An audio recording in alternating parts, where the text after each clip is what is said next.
Hekim camiasında herhalde en çok sorunları olanlardan başında kadın doğumcular geliyor. Türkiye Klinikleri TV'de Doğasında Doğum'da kadın doğumcuların sorunları konuşulacak. Kim konuşacak? Profesör Doktor Aydan Biri. Hocam ben söyledim en fazla kadın doğumcuların sorunu da Evet. doğru bir teşhis mi acaba? Diğer branştakiler kızmasın. Çok üzücü ama doğru diyebiliriz. Yani bunu da nereden alıyoruz? Kaynak hukukçular, yani kötü bir kaynak, olmaması gereken bir şey ama işimiz gerçekten belirsizlikleri zor olan bir iş. Geçenlerde de gene bir televizyon programında söyledim. 2 tane yumurtanın oluşturduğu ve kimsenin bilmediği bir canlının iyi olma sorumluluğunu üstleniyorsunuz. Yani en baştan burada zorluğumuz başlıyor. O yüzden kadın doğum meslek olarak ve obstetri ve doğumu üstlenen kısmı itibariyle zor bir kısmı olduğunu söyleyebiliriz. Türkiye kliniklerine hayırlı olsun diyorum. Yani güzel bir başlangıç yaptı.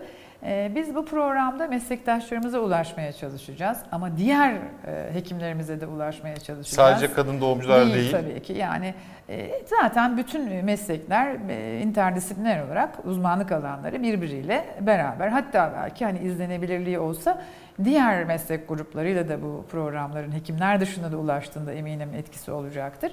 Öncelikle kendi sorunlarımızı, bilimsel gelişimlerimizi, dünyada neler olup bitiyor, bizler neler uyguluyoruz, buradaki yenilikleri. Çünkü kadın doğum hekimleri genel olarak da çok yoğun çalışan hekimlerdir. Sürekli bir kongreye ya da bir uzmanlık sonrası eğitime gitme fırsatı yakalayamayan da bir şeyleri olabilir. Fırsatsızlıkları olabilir. Herhalde pratik vakalardan da örnek vereceksiniz. Evet, yani zaman içerisinde program her hafta işte bir 25 dakika gibi şu anda düşünülüyor, biliyorsunuz siz de.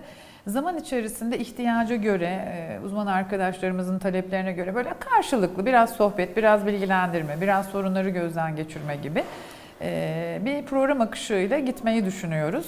Herhalde umarız faydalı olur. En çok da hukuki sorunlarla ilgili. Evet, haftada bir belki ona da değineceğiz. Değinmek istemiyoruz ama değineceğiz. Çünkü o da insanların artık kongrelerde, inanın, ayrı bir zaman ayrılması ihtiyacı duyuyor. Etik sorunlar, mediko-legal sorunlar da çok ciddi meşgul ediyor insanları. Bu sosyal medya, iletişim ajanlarının artması, birçok bilginin yanlış olarak aktarılması ve kullanılması doktoru daha da zor bir noktaya getirdi. O yüzden bizim aramızda da bu konular çok konuşuluyor. Sanıyorum onlara da yer vereceğiz programlarımızda. Evet. Teşekkür ederiz. Herhalde sadece kadın doğumcuların değil, tüm branşların ilgiyle izleyeceği Doğasında Doğum Türkiye Klinikleri TV'de hafta içi her gün sizinle olacak efendim.